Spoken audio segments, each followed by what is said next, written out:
नवे पाऊल नवा विचार. लोकार्पण न्यूज. भीक नको हवे घामाचे दाम अशी हाक देत बागलाण तालुक्यातील कांदा उत्पादक शेतकरी आता आक्रमक झाले आहेत. सटाणा येथील कृषी उत्पन्न बाजार समितीमध्ये बागलाण तालुका शेतकरी संघटना व परिसरातील शेतकऱ्यांनी विविध मागण्यांसाठी आमरण उपोषण सुरू केले आहे. अवकाळी पाऊस आणि गारपिटीमुळे झालेल्या नुकसानीची भरपाई अद्याप शेतकऱ्यांच्या खात्यावर जमा झालेली नाही. त्यामुळे नुकसान भरपाई तात्काळ शेतकऱ्यांच्या खात्यावर जमा करण्यात यावी अशी पहिली मागणी आंदोलनकर्त्यांनी केली आहे. तसेच नाफेडमार्फत कांद्याची खरेदी प्रति क्विंटल 3000 रुपये दराने करण्यात यावी, जेणेकरून कांदा उत्पादक शेतकऱ्यांना त्यांच्या घामाचा योग्य मोबदला मिळेल अशी मागणी शेतकऱ्यांनी लावून धरली आहे. बागलाण तालुक्यातील 18 कांदा पीक कापणी प्रयोगांची पुन्हा चौकशी करून त्यामध्ये आवश्यक दुरुस्ती करण्यात यावी आणि शेतकऱ्यांना योग्य पीक विमा भरपाई मिळवून द्यावी अशी आणखी एक महत्त्वाची मागणी करण्यात आली आहे. यासोबतच मुंजवाड मंडळात मोठ्या प्रमाणावर गारपीट झाल्याने या मंडळासाठी स्वतंत्र निधी मंजूर करण्यात यावा अशी ही मागणी उपोषणकर्त्यांनी केली आहे.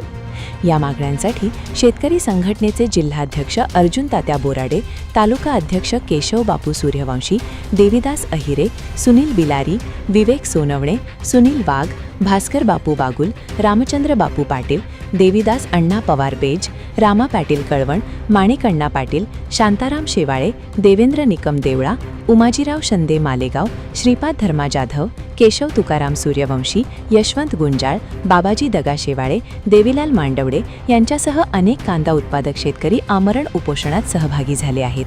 या आंदोलनाला सटाणा, मालेगाव, कळवण व देवळा येथील शेतकरी संघटना, कांदा उत्पादक शेतकरी संघटना तसेच विविध राजकीय पक्षांनी पाठिंबा दर्शविला आहे.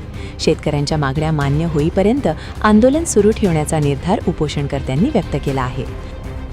भारत दिगोळा शेतकरी संघटना आणि देवळा तालुका यांचा या उपोषणाला जाहीर पाठिंबा आहे. ज्या सरकारला आपण आपले मायबाप मानतो त्या सरकारने आपल्याला चिरडलेले आहे असं म्हटलं तरी काही वागवट ठरणार नाही. आमच्या महत्वाच्या मागण्या आहेत. कांद्यांना हमी भाव 3000 रुपये मिळालाच पाहिजे आणि जे कांदे आतापर्यंत विकलेले आहेत त्यांना 1500 रुपये अनुदान मिळालं पाहिजे. अजून बऱ्याच मागण्या आहेत, परंतु आता सरकार याच्यावर काय निर्णय घेतं आणि त्याच्यानंतर पुढली रूपरेषा ठरवली जाईल. परंतु इतिहासात असं कधीच उपोषण घडणार नाही. असं उपोषण इथून पुढे घडणार हे सरकारने लक्षात घ्यायला पाहिजे. आतापर्यंत सरकारने आपल्याला अनेक प्रकारे त्रास दिला. सर्व काही त्यांचं वाढलेलं आहे. डिझेल, पेट्रोल, गॅस काय असेल तर शेतकऱ्याच्या कुठल्याही मालाला आणि मुख्य म्हणजे कांद्याच्या भावाला झिरो म्हणजे एकदम कमी भाव दिलेला आहे. एक उपोषण म्हणजे एक ठिणगी म्हटलं तरी चालेल. इथून पुढे ऐतिहासिक असं मोठं उपोषण करून जिल्हा, महाराष्ट्र राज्य येत नाही तर पूर्ण भारत देशात मोठं उपोषण जाहीर करून आपण सरकारला एक प्रकारे विनंती करून सांगू की आमच्या मागे तुम्ही खंबीरपणे उभे राहा. शेतकऱ्यांचा आता अंत पाहण्याचा वेळ राहिलेला नाही. सरकारला एकच विनंती आहे की त्यांनी आता शेतकऱ्यांना सांभाळून त्यांच्याकडे लक्ष द्यायला पाहिजे. तसंच शेतकरी आणि व्यापारी बंधू सुद्धा एकत्र आले पाहिजेत. त्याच्याशिवाय पर्याय नाही. आता एवढे बोलून मी माझे 2 शब्द संपवतो.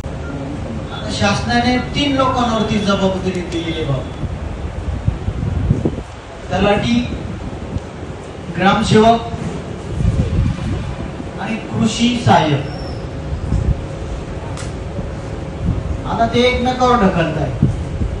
आम्ही एकटे जबाबदार नाही. याला तहसीलदार जबाबदार आहे, तहसीलदार अंडर आहे.